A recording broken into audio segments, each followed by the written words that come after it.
네, 오늘 우리에게 주신 말씀을 함께 읽겠습니다. 오늘 하나님께 주신 말씀은 로마서 7장 15절부터 25절까지 말씀입니다. 네, 저 여러분이 한 절씩 교독하겠습니다. 나는 내가 행하는 것을 이해할 수 없습니다. 이는 내가 원하는 것은 행하지 않고 오히려 증오하는 것을 행하기 때문입니다.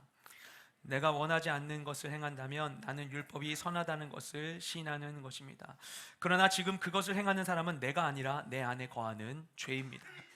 나는 내 안 곧 내 육신 속에 선하지는 것이 거하지 않는 줄을 압니다. 원함은 내게 있으나 선을 행하는 것은 없습니다. 내가 원하는 선은 행하지 않고 오히려 원하지 않는 악을 행합니다.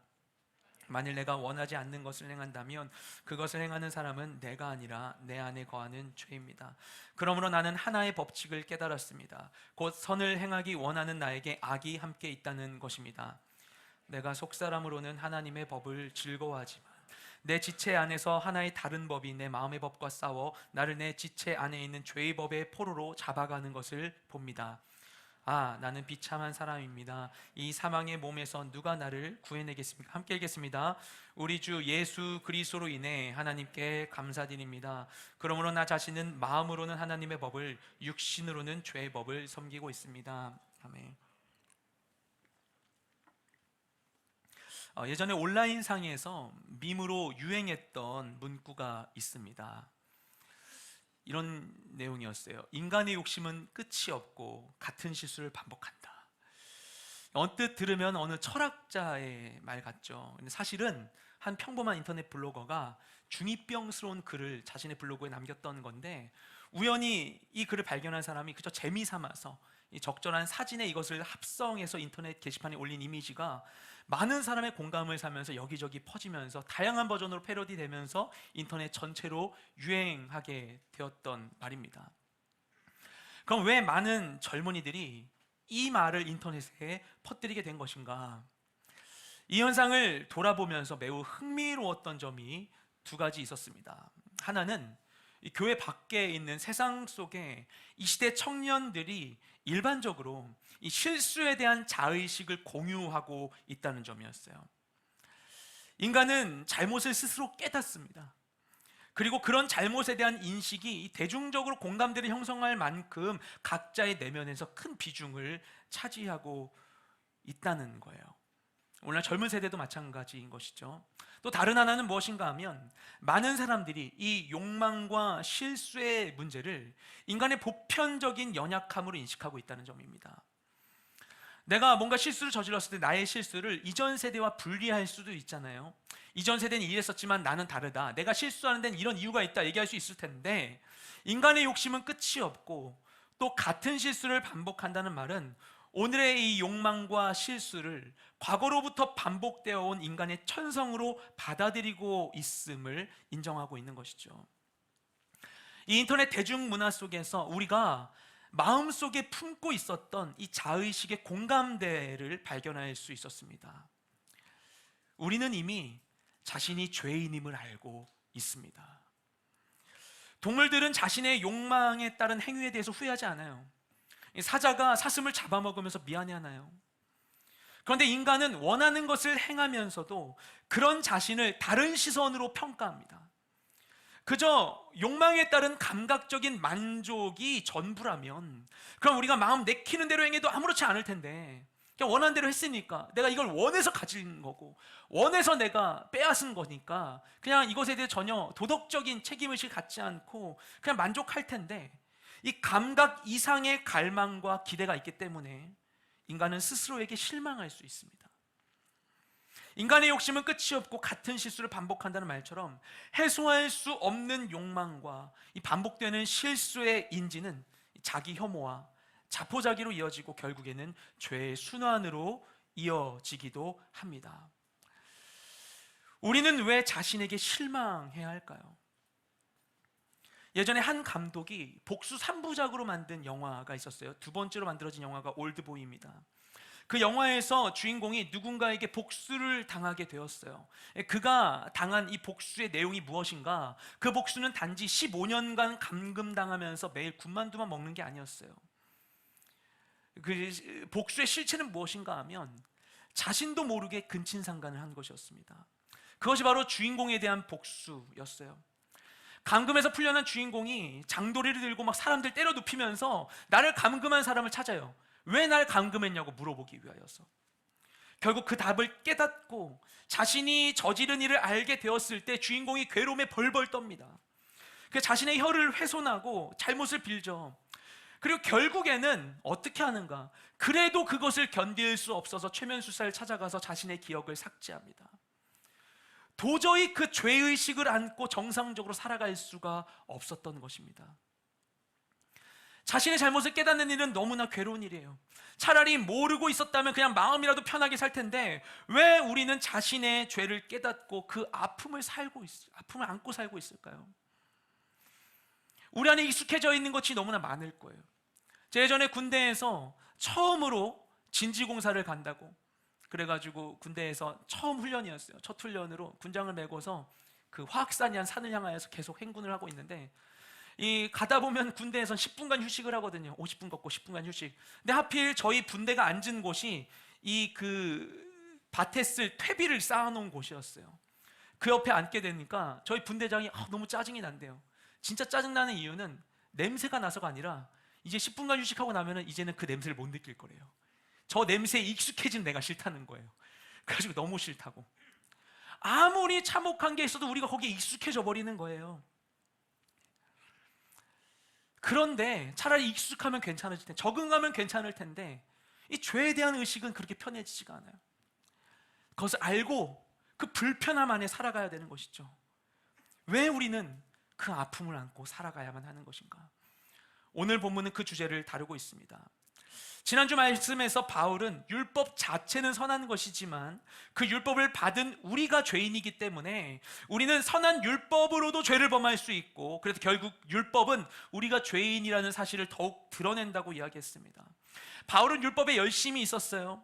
그래서 오랫동안 율법을 연구했습니다. 그가 율법을 연구한 목적은 아마도 그가 더 나은 사람이 되고 더 나은 삶을 살기 위해서였을 거예요. 그는 분명히 당시의 유대적인 관점에 따라 우리 유대인은 하나님께 선택받은 특별한 민족으로 다른 이방인들과 다르고, 그래서 나의 삶을 특별하게 하기 위하여서 이 특별한 나의 지위를 견고히 하기 위해서 그는 율법을 더욱더 열심히 배우려 했을 것이에요. 그런데 율법을 연구할수록 그가 깨닫게 되는 것은 더 나은 삶의 가능성이 아니라 부패한 자신의 실존에 대한 발견이었습니다. 우리 15절 말씀 함께 읽겠습니다. 시작. 나는 내가 행하는 것을 이해할 수 없습니다.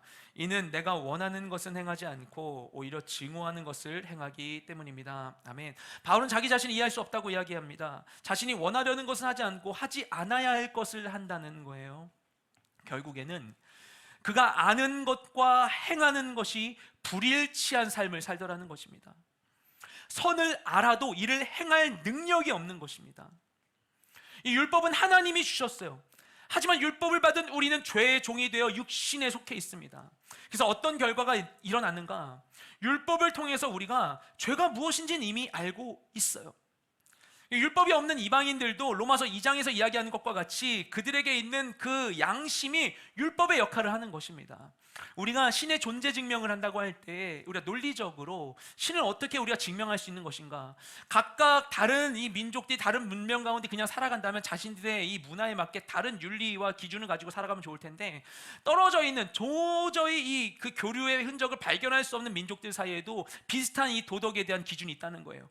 살인은 나쁜 것이고 남들을 잘해주면 좋은 것이고, 우리가 똑같은 기준, 도덕적 기준을 가지고 살아가는 이유는 무엇인가? 그것은 우리를 지은 이 동일한 이 인격적인 존재가 있기 때문이 아닌가? 그렇게 신의 존재에 대해서 우리가 유추해내게 됩니다.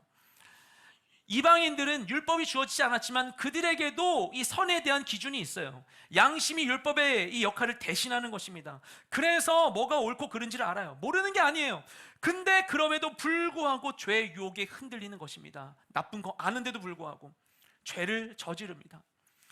율법을 아는 것이 죄를 이기는 방법이라면 율법을 가장 많이 연구하는 바리새인과 서기관들은 가장 거룩해야 될 텐데 오히려 율법을 아는 그들이 더 심한 죄를 범하고 있었어요.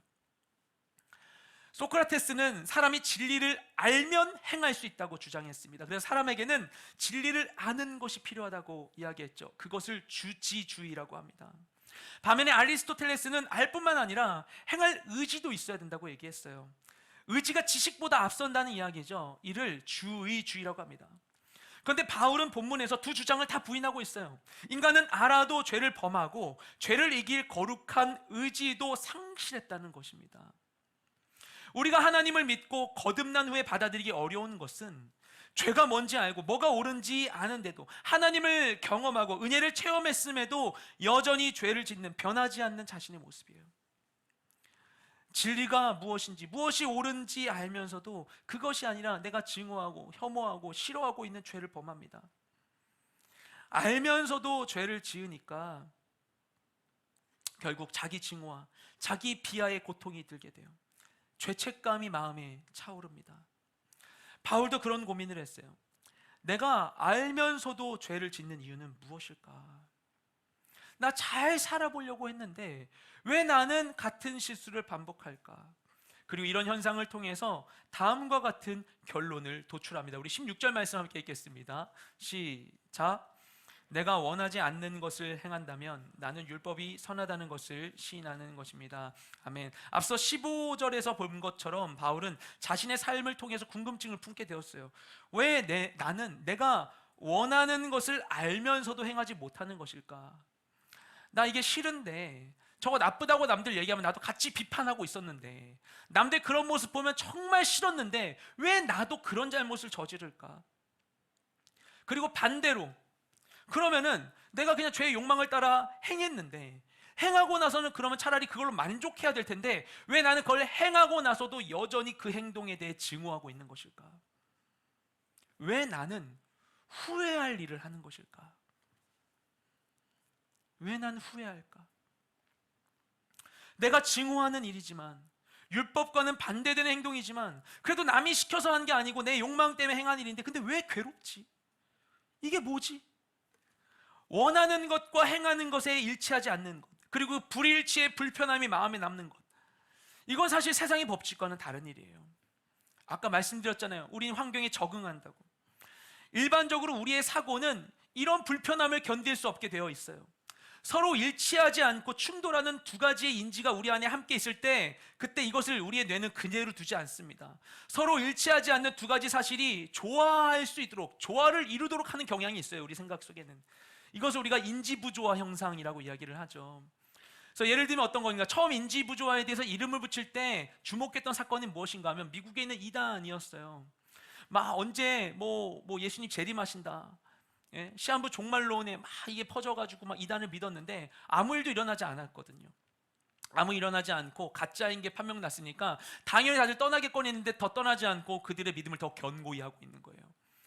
거기서 말도 안 되는 얘기들을 막 덧붙였어요. 아, 너네가 열심히 기도해서 그냥 계획을 처리하셨어. 너네가 이미 오시긴 오셨는데 잠깐 일부만 만나고 돌아가셨어. 말도 안 되는 거짓말을 하는데 그걸 철석같이 믿는 거예요. 그 신앙을 더욱더 견고하게 하고 있는 것입니다. 우리 이솝우화에 여우와 신포도라는 이야기가 있습니다. 여우가 길을 가다가 탐스럽게 열린 포도를 보는데 너무나 먹고 싶은 거예요. 근데 아무리 앞발을 휘저어도, 점프를 해도 포도에 발이 닿지 않는 것입니다. 이제 해도 안 되니까 여우가 어떻게 하는가 하면 이런 말을 하면서 가게 돼요. 아, 저 포도는 분명 실 거야, 맛없을 거야 하고는 가는 거예요. 먹고 싶다는 생각과 먹을 수 없다는 현실이 충돌하니까 다른 제3의 핑계를 찾아서 극복하는 거예요. 우리의 머리는 그렇게 생각하게 되어 있어요. 우리는 충돌하는 것들이 충돌한 상태로 우리 마음에 있는 것을 그냥 두지 않습니다. 일반적인 일이 그래요. 그런데 죄의 문제에 있어서는 이런 법칙이 통용되지 않더라는 거예요. 이게 나쁜 줄 알면서도 행하게 되었을 때 우리 안에 생기는 감정이 있어요. 그것이 바로 죄책감입니다. 죄에 대한 책임감, 부채감이 우리 마음에 남아요. 이 죄책감을 통해서 바울은 다음과 같은 결론을 얻었습니다. 아, 내가 죄책감을 느끼는 걸 보니까 이 문제가 내 안에서 해결되지 않는 걸 보니까, 내가 알면서도 원치 않는 일을 행하고 있는 걸 보니까, 아는데도 이렇게 행한 걸 보니까 나의 지식과 행함은 차이가 있구나. 이게 분리되어 있구나. 내 육신으로 행하는 것과 마음의 생각이 분리되어 있구나. 문제는 내가 아는 율법이 아니라 이것을 행하는 내 안에 있는 것이구나. 그러니 율법 자체는 사실 선하다는 사실 내가 부인할 수 없구나. 지난주 말씀에서의 결론을 자신의 경험을 통해 증명하고 있는 거예요. 내가 문제구나. 내가 죄인인 거구나. 율법은 문제가 없었구나. 자신에게 문제가 있다는 것.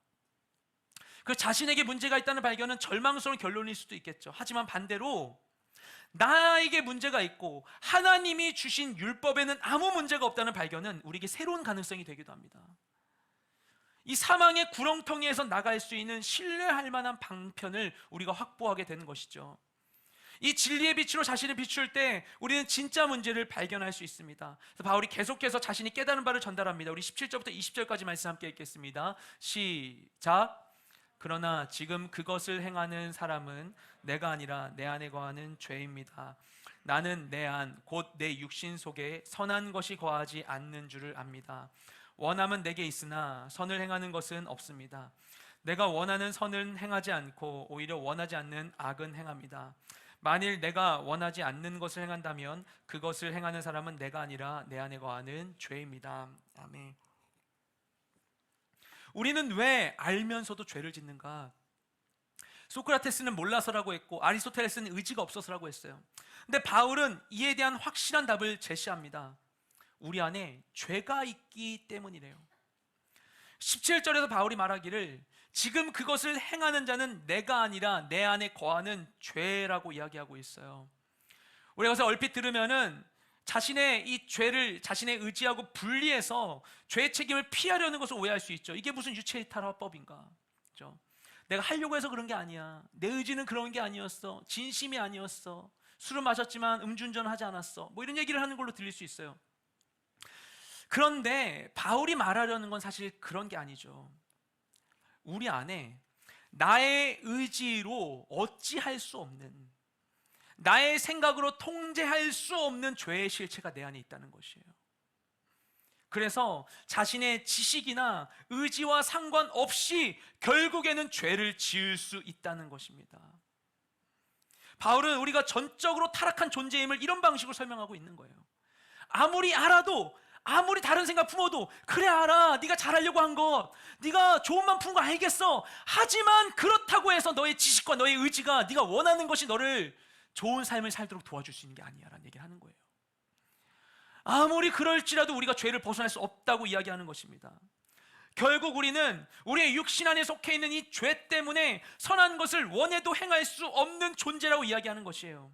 그러면 그냥 그렇게 죄인이니까 죄인답게 살고 그런 상태에 만족하면 살면 될 텐데, 죄인임에도 율법을 알아요. 양심이 있어요. 그래서 자신의 죄된 모습을 외면할 수 없는 거예요.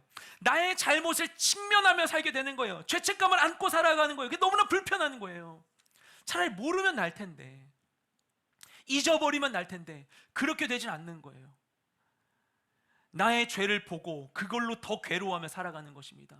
마치 나의 눈은 뜨고 내가 귀가 열려있고 다 보고 있는데 누군가 나를 조종해서 나를 통하여서 막 나쁜 짓을 저지르게 만드는 것과 같이 내가 내 몸으로 행하면서 그걸 보고 괴로워하는 거예요. 자, 아버지에 대한 상처가 너무나 컸어요. 그렇죠? 막 술 마시고서 가족들에게 상처를 주는 아버지. 근데 언젠가 저희 아버지가 이제 부도가 다 난 다음에 한동안 정말 저희 아버지께서 너무나 이 어두운 상태에 머물러 있을 때가 있었었는데, 근데 어느 날 막 기도하고서 너무 괴로워서 막 기도 모임에서 너무나 기도를 많이 하고 막 그랬었어요. 근데 어느 날 아버지를 보는데 그 아버지가 마치 무언가에 조종당하는 것 같은 느낌이 들었어요.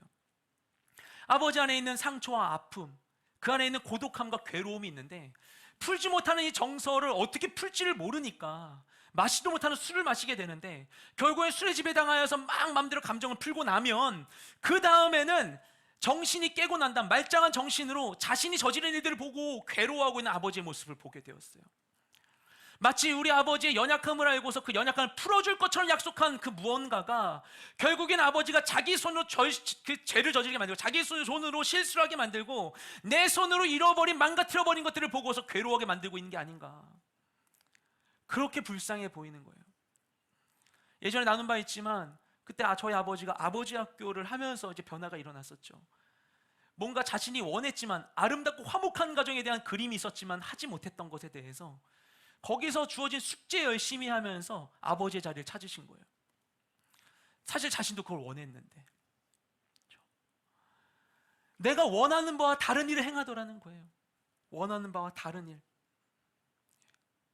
불편한 거예요. 잘 모르면 알 텐데. 죄를 저지르면서 기뻐하는 게 아니라 죄를 저지르면서 괴로워하는 존재, 그게 바로 우리입니다.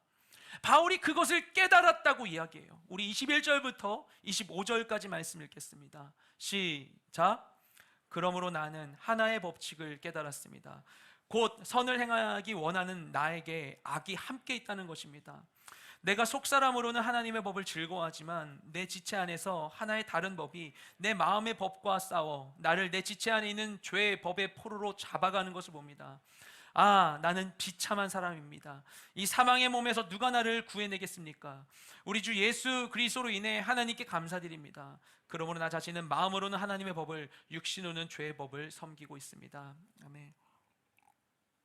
바울은 자신 안에 선한 것에 대한 갈망이 있음에도 불구하고 동시에 자신 안에 악이 공존한다는 사실을 깨닫습니다. 아무리 하나님에 대한 갈망이 있어도 우리 안에 있는 죄의 법이 우리를 죄로 끌고 간다는 거예요. 우리가 누군가의 잘못된 이야기를 읽고 어떻게 그럴 수 있냐고 비판한다고 해서 우리가 거기서 자유로울 수 없는 거예요. 난 절대 그렇게 하지 않을 거야. 나는 아빠와 같이 살지 않을 거야. 난 엄마처럼 살지 않을 거야. 아무리 내가 마음을 품고 그것을 증오한다고 해서 나의 감정이, 나의 마음이, 나의 지식이, 나의 의지가 나를 변화시키지 않는다는 것입니다. 결국 우리는 아무리 율법으로 노력하고 몸부림쳐도 스스로의 능력으로는 죄를 벗어날 수 없는 연약한 존재인 거예요. 그래서 바울이 외치는 겁니다. 나는 비참한 사람입니다. 이 사망의 몸에서 누가 나를 구해내겠습니까? 벗어날 수 없는 이 죄의 굴레 가운데에서 나를 건져낼 이가 누구겠습니까? 그가 하나님을 믿음으로 또 율법을 연구함으로 결국 알게 된 사실이 무엇이었는가 하면 나는 내 능력으로 돌이킬 수 없는 죄인이라는 사실이었어요. 그걸 완전히 알게 되었어요. 난 벗어날 수 없구나.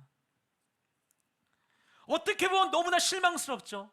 하나님 믿는데 내가 이 모든 죄로부터 벗어나기 위해, 나의 이 모든 아픔으로부터 벗어나기 위해서, 내가 더 이상 실망하지 않고 상처받지 않기 위해서 은혜를 쫓아 이 자리 가운데 나아오고 하나님 믿게 되었는데 알게 된 끝이 나는 결국 죄를 벗어날 수 없는 연약한 존재라니. 얼마나 절망스러운 결과예요. 바울이 그러는 거예요. 나는 부참한 사람입니다. 이 사망의 몸에서 누가 나를 구해내겠습니까?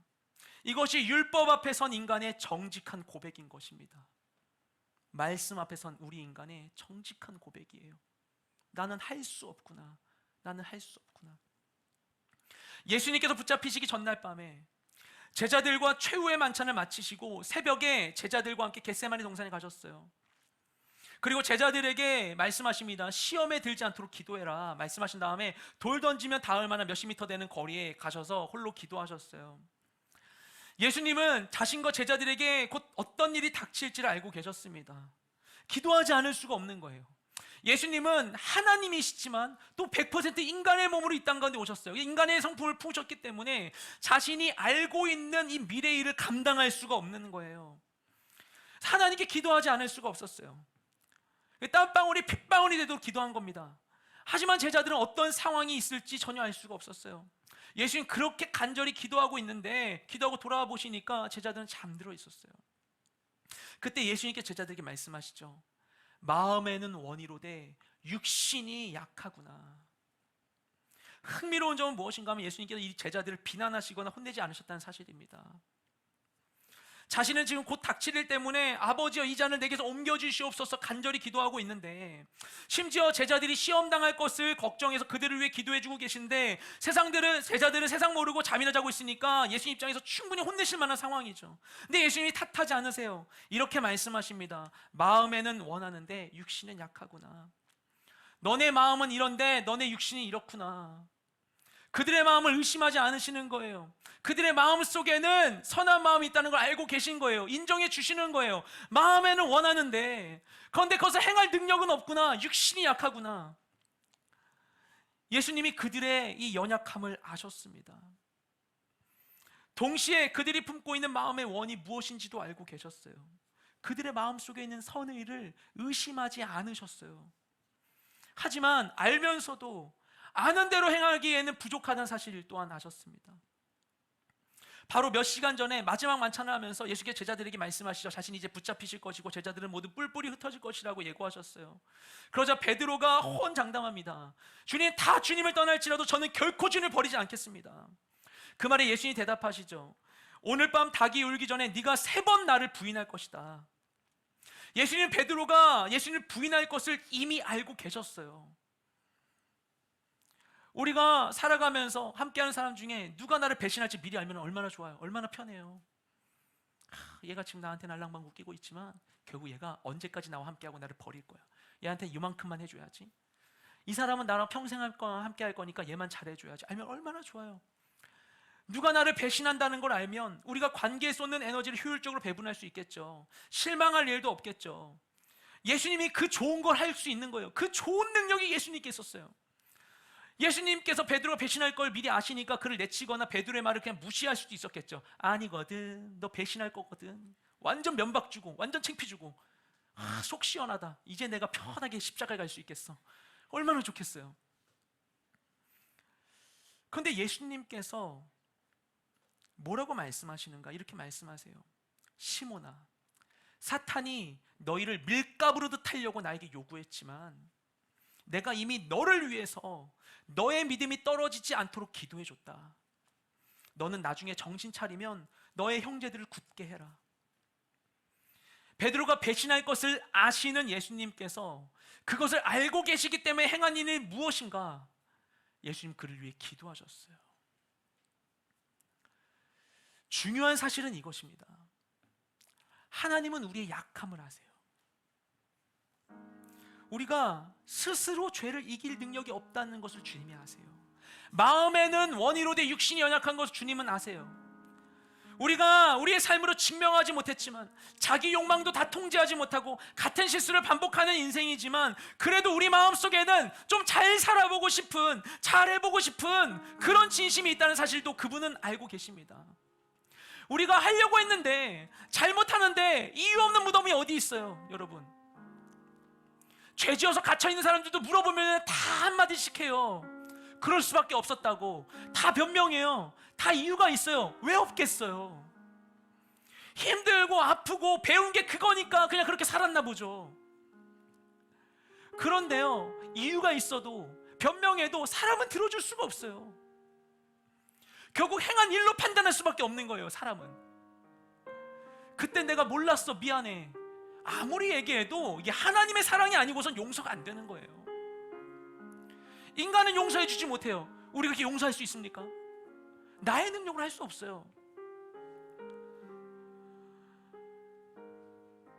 그 마음과 행함에 차이가 있다는 것을 우리는 이해할 수 없어요.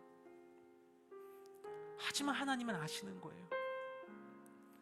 더 잘 살아보고자 하는, 사실 좀 더 나아지고자 하는 마음이 그 안에 있었다는 걸 주님은 아시는 거예요. 변명하지 않아도. 마음에는 원이로 돼 육신이 약하구나. 얘가 잘하려고 했는데 안 됐구나. 그래서 결국 베드로가 예수님 부인한 후에 부활하신 예수님께서 갈릴리에서 고기 잡던 그 베드로 찾아오셔서 베드로에게 질문하시는 거죠. 요한의 아들 시몬아, 네가 나를 사랑하느냐? 바로 얼마 전에 나 배신한 제자에게 가서 너 나 사랑하니? 라고 물으세요. 그러자 베드로가 대답합니다. 주님, 그렇습니다. 제가 주님을 사랑하는 줄 주님은 아십니다. 라고 고백해요. 예수님이 같은 질문을 3번이나 하세요. 3번째 물어보실 땐 베드로가 너무나 괴로워서 이렇게 대답해요. 주님, 모든 것을 아시지 않습니까? 내가 주님을 사랑하는 줄 주님은 아십니다. 결국 배신한 나에게 오셔서 나를 사랑하냐고 묻는 주님 앞에서, 주님, 내가 정말 주님 지키고 싶었는데 그날 밤에 주님과 함께 어디라도 가겠다는 내 마음 절대 거짓이 아니고 진심이었는데, 근데 제가 무서워서 사람들이 나 뭐라고 할까봐 두려워서 저도 모르게 도망가고 말았어요. 나 더 잘 살아보고 싶었는데 할 수 없었어요. 그거 무서워서 도망가고 말았어요.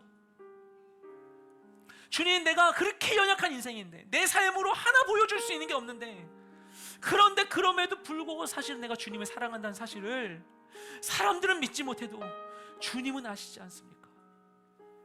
내가 주님을 사랑합니다 라고 고백하는 거예요. 내 마음을 삶으로 증명하지 못해도 내 마음에 이런 갈망이 있다는 걸 주님은 알지 않으세요? 주님은 그런 베드로의 마음을 아셨어요. 그래서 죄책감에 그냥 고기 잡으러 가서 동굴 속에 움츠러든 그 베드로를 찾아가신 거예요. 그리고 그의 마음속에 있는 진실한 사랑의 고백을 끌어내시는 거예요.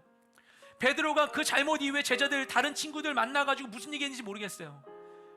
아마도 제 생각에는 변명하지 못했을 것 같아요. 이전에는 내가 수제자다 뭐다 떵떵게 됐던 제자들 베드로일지 모르겠지만, 다른 제자들 앞에서 자기 면이 서겠어요. 뭐라 말할 수도 없는 그 움츠러들어 있는 패배자가 되어 있는 베드로, 그 예수님 오셔서 물어보시는 거예요. 너 나 사랑하니? 알고 물어보시는 거예요. 너 나 사랑하니? 그의 말할 수 없었던 이 사랑의 고백을 끌어내시는 것입니다. 그리고 그 주님은 우리의 마음도 알고 계세요.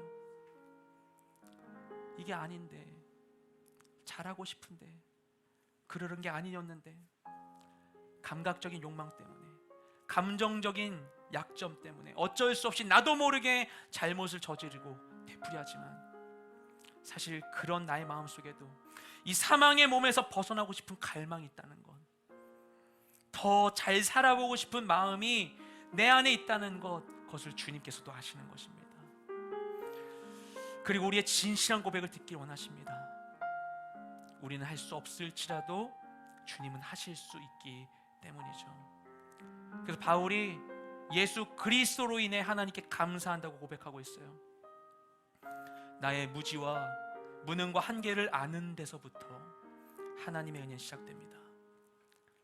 나의 할 수 없음을 고백할 때 진짜 할 수 있는 능력이 부어집니다. 우리가 하는 건 뭐예요? 과거의 아픔을 안고 있을 때 내가 결국 하는 것은 나의 아픔과 나의 약함과 나의 상실과 나의 고통을 가리고 감추고 외면하는 것밖에 없어요. 그게 우리가 할 수 있는 전부예요.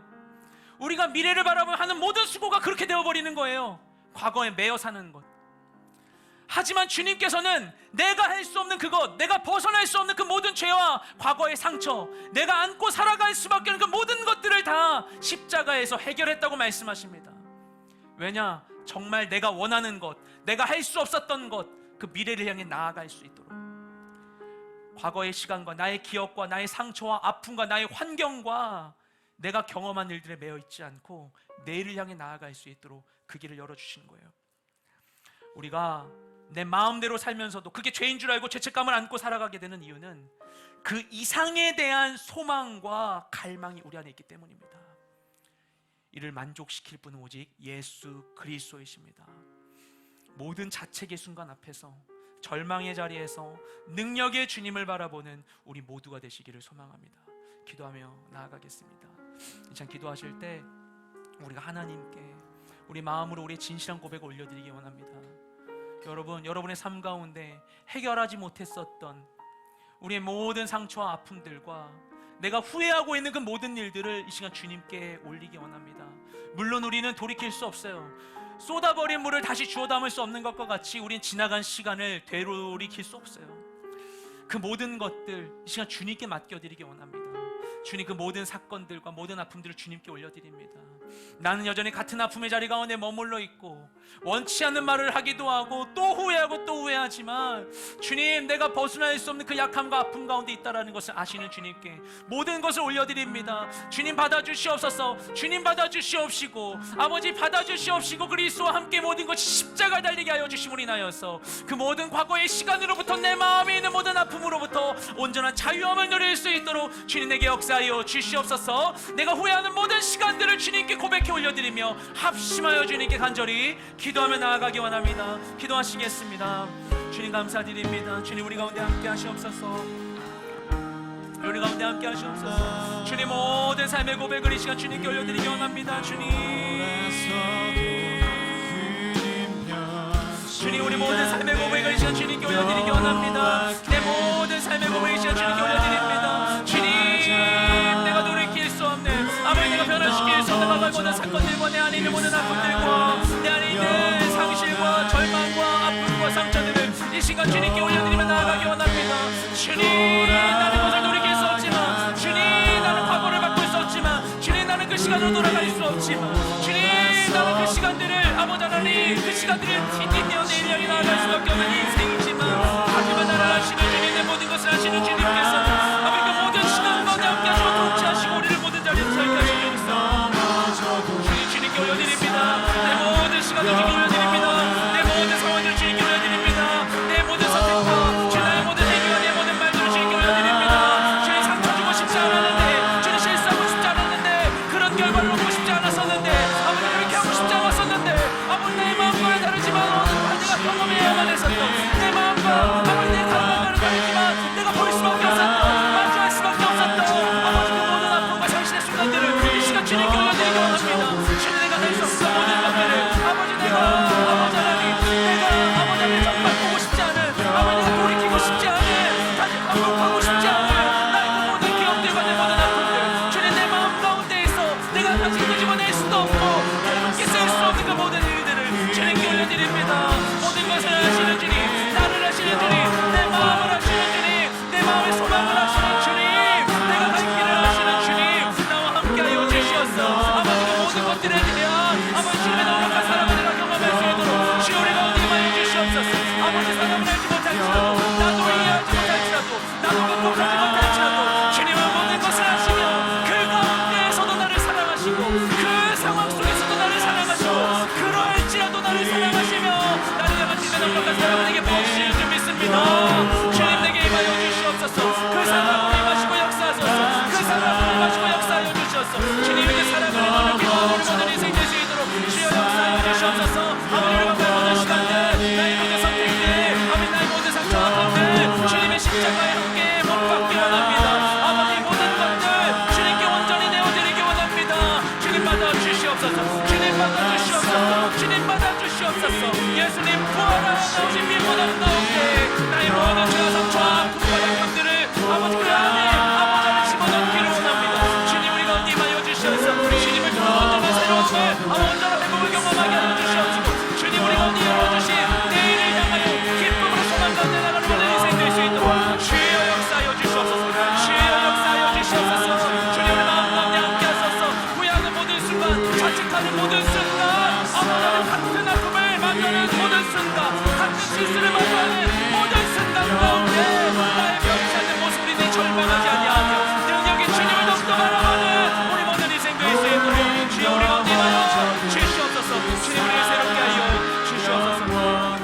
이어서 다시 한번 주님께 기도하며 나아갈 때 우리의 모든 앞길을 이 시간 주님께 맡겨드리며 기도하며 나아가기 원합니다. 여러분이 바라는 바를, 여러분이 구하는 바를 이 시간 주님께 아뢰기를 원합니다. 주님, 나는 이루기를 원합니다. 주님, 내 마음속에 이런 갈망이 있습니다. 주님, 나는 이루기를 원합니다. 나는 이것을 보기를 원합니다. 나는 이것을 맛보기를 원합니다. 나는 경험하기를 원합니다. 내 마음의 소망을 아시는 주님, 내 안에 새로운 일을 능히 행하실 분이 오직 주님이신 줄 믿사오니 주님 내게 역사하여 주시어서 내가 구하고 바라는 모든 것들을 위하여 오늘의 헌신할 수 있도록 우리에게 소망과 믿음을 더하여 주시옵시고 주님 예비하신 바로 그때의 결실의 때에 온전한 열매를 맛보는 나의 인생 될 수 있도록 나를 인도하여 주시옵소서. 내가 더 이상 과거에 매여 꿈꾸지 않는 일을 반복하지 않겠습니다. 내가 더 이상 과거에 매이지 아니하며 내일을 바라보며 늘 꿈꾸고 소망하는 나의 인생 될 수 있도록 마음으로 주여 나에게 역사하여 주시옵소서. 죄도 오심을 감을 합심하여 간절한 마음으로 주님께 주여 한번 외치며 기도하며 나아가겠습니다. 주여, 주님 감사드립니다. 주님 우리 가운데 함께하여 주시옵소서. 주님 우리가 주님 바라보며 나아가기를 원합니다. 주님 우리 모든 삶의 자리 가운데에서 아버지 하나님 내가 반복했던 나의 실수와 나의 잘못과 나의 한계와 나의 약함으로 인하여서 아버지 하나님 내 삶 가운데 그와 같은 일이 반복되리라는 두려움 속에 아버지 다시 한번 다시 예전과 같은 아픔과 상처를 아버지 내가 경험하지 않기 위하여서 아버지 내 과거의 반복을 막기 위하여서 아버지 그 과거의 반복이 다시 일어나리라는 기대로 인하여 아버지 하나님 나의 실수와 나의 아픔과 아버지 나의 상처가 반복되리라는 기대로 인하여서 아버지 나를 보호하기 위한 삶을 살아갔던 것 아버지 하나님 그 모든 것을 지우기 위하여서 감수하는 삶을 살았던 것 아버지 과거 지향적인 아버지 나의 상처가 중심이 되었던 삶으로 나아가는 것이 아니라 아버지 그 모든 것을 자유케 되어 새로운 일을 바라보는 우리 모든 인생 될 수 있기를 원합니다. 주님 내가 마음에 놓은 이로되 육신이 연약하여 그 모든 것들 내가 이루지 못했던 것 아버지 내가 경험하지 못했던 것 내가 맛보지 못했던 것 내가 무엇인지 알지 못했던 것 내가 마음에 놓은 이로되 내가 이룰 수 있으려 기약했던 그 모든 것들 아버지 내 마음을 위해서 진정하여 하나님 주님 앞에 모든 것을 내어드리며 주의 손에 의탁하며 주님과 동행하는 모든 인생 되기를 원하오니 주 우리 인생 가운데 함께 하시고 나를 인도하여 주시옵시고 주님과 함께 나아가는 모든 인생 될 수 있도록 역사하여 주시옵소서. 아버지 내 되어서 내 인생을 소망을 잃어버리고 꿈을 잃어버리고 아버지 하나님 그저 주님 가운데 감각의 깊은 가운데 빠져 이 말씀 가운데 머물러 사는 것이 아니라 아버지 완전히 내 삶 가운데 놀라운 이루실 주님 바라보고 인하여서 아버지 내일의 소망 가운데 오늘을 살아가는 모든 인생 될 수 있게 원하오니 주님 마음 가운데 함께하여 주시옵소서. 역사하여 주시옵시고 주님과 함께 내일을 경명히 나아가는 우리 모든 하루하루가 될 수 있도록 주님 역사하여 주시옵소서. 주님 이루실 줄 믿습니다. 내일을 꿈꾸며 나아갑니다. 내일을 꿈꾸며 나아갑니다. 내일을 꿈꾸며 나아갑니다. 주님 나의 상처를 위하여 살지 않겠습니다. 나의 죄를 위하여 살지 않겠습니다. 나의 실수를 위하여 살지 않겠습니다. 나의 자책하는 마음을 살지 않겠습니다. 주님 모든 삶의 자리 가운데 소망하며 살아가기 원합니다. 믿음으로 살아가기 원합니다. 주님 우리 마음 가운데 임하여 주시옵소서. 우리 마음을 강건한 믿음으로 보호하여 주시옵시고 내일을 꿈꾸게 하여 주시옵시고 아버지 믿음과 소망하며 오늘 살아가 모든 인생 되시고 주여 역사하여 주시옵소서. 내 인생 가운데 함께 하소서. 내 인생을 주관하소서. 주님 나를 이끌어 주시옵소서. 주님 나를 인도하여 주시옵소서. 주님 나를 붙잡아 주시옵소서. 주님 나와 공행하여 주시옵소서. 주님 나와 함께 하여 주시옵소서. 내 가운데 사랑 안에서 아버지 하나님 진짜 내가 누려야 하는 주님 약속하신 놀라운 일들을 온전히 경험 나아가는 우리 모든 인생 되기를 원하오니 주님 나를 인도하여 주시옵소서. 고마우신 주님 감사합니다.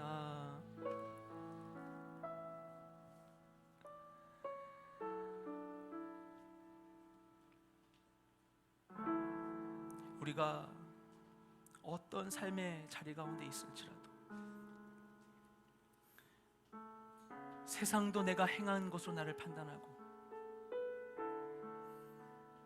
나 또한 내가 지나간 시간을 외면하지 못한 채 살아가고 있어서 우리가 우리의 죄와 상처를 벗어나기가 너무나 어렵고 과거의 시간이 미래에 반복되리라 기대하며 두려워하며 같은 일을 반복하지 않기 위하여서 그 아픔과 상처를 피하기 위해서 오늘의 수고를 하며 살아가는 것이 우리의 많은 현실이지만 하지만 더 이상 과거에 매이지 않고 진정 내가 바라는 것을 꿈꾸며 내일을 위한 오늘을 살고 내일을 위해 수고하고 내일을 위해 투자하며 의미 있는 결실을 거둘 수 있도록 주님 우리 가운데 오셔서 우리의 마음을 위로하시고 새롭게 하시니 주님 감사드립니다.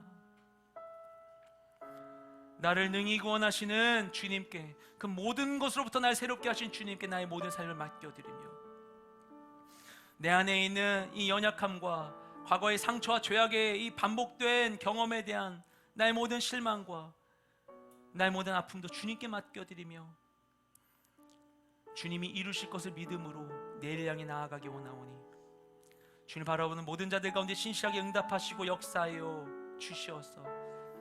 우리의 믿음과 소망에 넘치도록 역사하신 주님께서 반드시 우리와 함께 하시며, 우리가 구하는 바 본 적이 없지만, 경험한 적 없지만, 만진 적 없지만 분명히 있는 그 무언가를 우리 가운데 경험케 하실 그 주님을 바라보며 나아가게 원하오니, 주님 우리에게 펼쳐 주시옵시고 우리가 맛보게 하여 주셔서 과연 주님 나의 하나님이심을 온전히 깨닫는 우리 모두가 되게 하여 주시옵소서. 우리 모든 순간순간마다, 이 좌절의 순간마다, 자책의 순간마다 주님을 바라봄으로 인하여서 그 절망의 순간이 소망의 순간으로 변화시켜 나아가는 우리 모든 인생 될 수 있도록 주에게 역사하여 주시옵소서. 우리 가운데 함께 하실 주님을 찬양하려 모든 기도를 살아계신 예수님의 이름으로 기도드렸습니다. 아멘. 우리 기도를 드신 살아계신 하나님께 감사와 영광의 박수를 돌려드리겠습니다.